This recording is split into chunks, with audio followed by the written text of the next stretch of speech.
ममता की बड़ी जीत से मोदी सरकार में टेंशन, बैलेट पेपर ने पलटा मोदी सरकार का खेल, ज्ञानेश कुमार भी नहीं बचा पाए। जी हां, क्या बैलेट पेपर ने बीजेपी की करारी हार से मोदी सरकार की टेंशन बढ़ा दी है?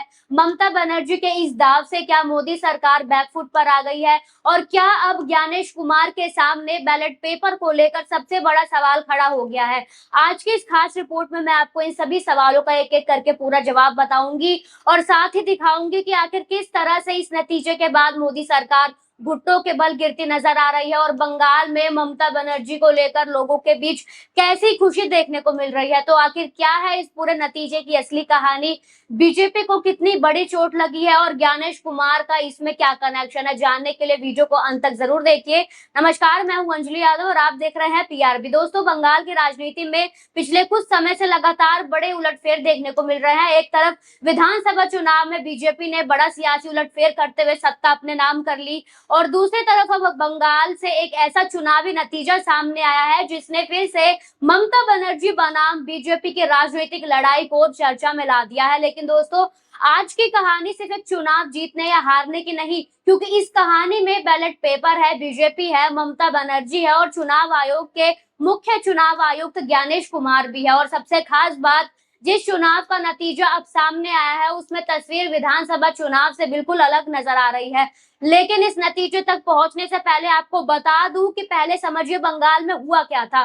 दोस्तों, कुछ समय पहले ही पश्चिम बंगाल विधानसभा चुनाव में बीजेपी ने बड़ा उलटफेर किया। लंबे समय से बंगाल की सत्ता पर टीएमसी को सत्ता से बाहर होना पड़ा और बीजेपी ने सरकार बना ली। यानी उस वक्त बंगाल से जो राजनीतिक संदेश निकला वो बीजेपी के लिए पक्ष में था।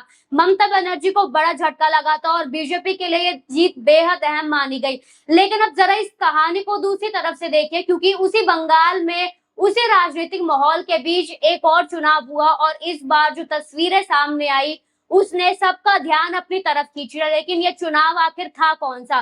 दोस्तों, ये कोई विधानसभा चुनाव नहीं था, ना लोकसभा चुनाव और ना ही मुख्यमंत्री पद चुनने का चुनाव, बल्कि ये था वेस्ट बंगाल बार काउंसिल का चुनाव। और इस चुनाव में एक बात बेहद खास थी, ये चुनाव बैलेट बॉक्स के जरिए हुआ। अब सवाल उठता है, अगर ये सिर्फ बार काउंसिल का चुनाव था तो फिर इसके नतीजे को लेकर इतनी चर्चा क्यों हो रही है? क्योंकि जो आंकड़े सामने आए हैं वो बीजेपी और टीएमसी के बीच एक बड़ा अंतर दिखाते हैं। लेकिन उससे पहले आपको दिखाते हैं कि इस नतीजे को लेकर सोशल मीडिया पर किस तरह सवाल उठाए जा रहे हैं। पहले आप ट्वीट देखिए, इसमें लिखा है 4 मई को बंगाल में बीजेपी की जीत क्या एसआईआर और ज्ञानेश कुमार की जीत थी, और आगे बार काउंसिल के नतीजे का जिक्र किया है। देखिए दोस्तों, इस ट्वीट में सीधा सवाल उठाया गया है कि जिस बंगाल में बीजेपी ने विधानसभा चुनाव में बड़ी जीत हासिल की, उसी बंगाल के बार काउंसिल चुनाव में तस्वीर इतनी अलग क्यों नजर आई। और ध्यान दीजिए, इस पोस्ट में एसआईआर और मुख्य चुनाव आयुक्त ज्ञानेश कुमार का भी जिक्र किया गया। लेकिन दोस्तों, सोशल मीडिया पर सवाल उठना अपनी जगह है, लेकिन असली तस्वीर तो आंकड़े बताएंगे और अब वही आंकड़ा हम आपको दिखाने जा रहे हैं। ध्यान दीजिएगा आप लोग, पश्चिम बंगाल बार काउंसिल चुनाव में कुल 23 सीटों के नतीजे सामने आए और अब जरा ध्यान से सुनिए, टीएमसी समर्थित उम्मीदवारों ने 15 सीटें दर्ज की। जी हाँ, 15 सीटें टीएमसी ने अपने नाम दर्ज की है। वहीं बीजेपी के खाते में सिर्फ 3 सीटें आई।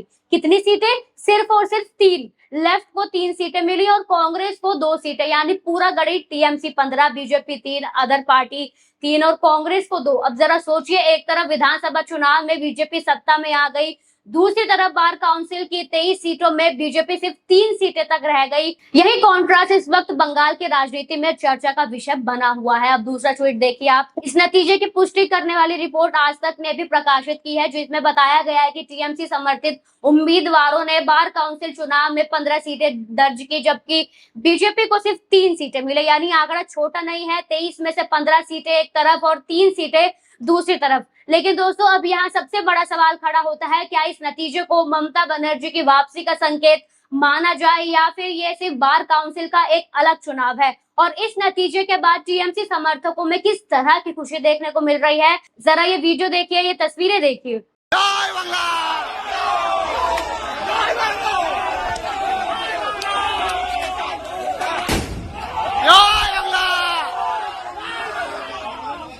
विधानसभा चुनाव में मिली हार के बाद इस जीत ने टीएमसी समर्थकों के बीच निश्चित तौर पर उत्साह बढ़ाया है। ममता बनर्जी के समर्थक इसे बीजेपी के खिलाफ एक राजनीतिक संदेश के तौर पर देख रहे हैं। लेकिन यहाँ एक बात साफ समझना जरूरी है दोस्तों, बार काउंसिल का ये चुनाव विधानसभा चुनाव नहीं है। ये एक महत्वपूर्ण बात है। इस चुनाव में मतदान 9 और 10 मार्च 2026 को हुआ था, जबकि इसके नतीजे बाद में 19 अगस्त 2026 को घोषित किए गए। इसलिए लेकिन इस तरह कहना सही नहीं होगा कि विधानसभा चुनाव में बीजेपी की जीत के बाद बैलेट पेपर से हुए इस चुनाव में बीजेपी हार गई, क्योंकि मतदान पहले ही हो चुका है। हाँ, अब नतीजे सामने आने के बाद इसकी राजनीतिक चर्चा जरूर तेज हो गई है। बीजेपी गिरती हुई यहाँ जरूर नजर आ रही है और यही वजह है कि बीजेपी बनाम टीएमसी की राजनीति के साथ साथ बैलेट पेपर बनाम ईवीएम की बहस भी चर्चा के विषय में आ गई है। अब असली सवाल है बैलेट पेपर। और दोस्तों, यहीं से हमारी खबर वापस उसी सवाल पर आती है जिससे हमने शुरुआत की थी कि बैलेट पेपर क्या है। इस चुनाव में बैलेट बॉक्स के जरिए मतदान हुआ और नतीजों में टीएमसी और समर्थित उम्मीदवार 15 सीटों के साथ सबसे आगे रहे। अब विपक्ष के लिए ये आंकड़ा इसलिए भी राजनीतिक रूप से महत्वपूर्ण है क्योंकि विपक्ष लगातार चुनावी प्रक्रिया को लेकर सवाल उठाता रहा है। तो क्या अब बैलेट पेपर का मुद्दा आने वाले चुनावों में और बड़ा होने वाला है? क्या विपक्ष इस मुद्दे पर एकजुट होगा? क्या चुनाव आयोग के सामने फिर से सवाल उठेंगे? और क्या आने वाले बड़े चुनावों से पहले ईवीएम बनाम बैलेट पेपर की बहस और तेज होगी? दोस्तों, जब बात चुनाव आयोग और चुनावी प्रक्रिया की आती है तो मुख्य चुनाव आयुक्त ज्ञानेश कुमार का नाम सामने आता है। अब सवाल ये है, अगर विपक्ष बैलेट पेपर को लेकर दबाव बनाता है तो क्या चुनाव आयोग इस मांग पर कोई बड़ा जवाब देगा? क्या ज्ञानेश कुमार की अगुवाई में चुनाव आयोग इस बहस को लेकर अपनी स्थिति और साफ करेगा? और क्या विपक्ष इस मुद्दे को चुनाव से पहले सड़क से लेकर अदालत तक ले जाएगा? क्योंकि अगर विपक्ष को चुनाव प्रक्रिया को लेकर कोई गंभीर आपत्ति है तो सवाल यही है कि लड़ाई चुनाव परिणाम के आने के बाद नहीं बल्कि चुनाव से पहले क्यों नहीं लड़ी गई? अब जरा बीजेपी के नजरिए से इस पूरे नतीजे को समझिए। विधानसभा चुनाव में बीजेपी ने बंगाल में सत्ता हासिल की, लेकिन बार काउंसिल के चुनाव में टीएमसी समर्थित उम्मीदवारों ने 23 में से 15 सीटें दर्ज कर ली। और क्या ये बीजेपी के लिए खतरे की घंटी है? बिल्कुल हो सकती है। जिस तरह के नतीजे सामने आ रहे हैं उसको देख के लगता है कि बीजेपी की मुश्किलें बढ़ती दिखाई दे रही है, या फिर इसे सिर्फ एक एंगल संस्था चुनाव मानकर आगे बढ़ाना नहीं चाहिए। सच यही है कि सिर्फ एक चुनाव के आधार पर यह कहना सही नहीं होगा कि बंगाल में बीजेपी की लोकप्रियता खत्म हो गई है। लेकिन राजनीति में हर नतीजा हर नैरेटिव जरूर बनाता है और इस वक्त टीएमसी के पास ये कहने का मौका जरूर है कि चुनावी झटके के बाद भी राजनीतिक मुकाबला खत्म नहीं हुआ है। और सबसे बड़ा सवाल है तो दोस्तों, बंगाल की इस पूरी कहानी में हमारे सामने 3 अलग अलग तस्वीरें हैं। एक तरफ विधानसभा में बीजेपी की जीत, दूसरी तरफ बार काउंसिल में टीएमसी समर्थित उम्मीदवारों की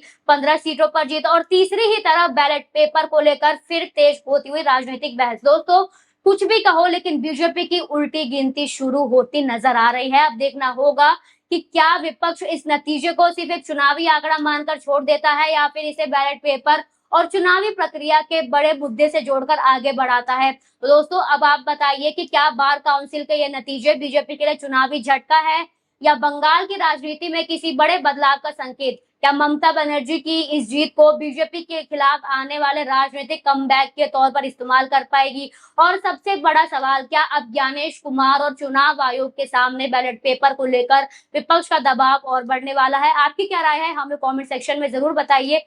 वीडियो पसंद आया हो तो लाइक कीजिए, शेयर कीजिए और चैनल को सब्सक्राइब जरूर कीजिए। धन्यवाद।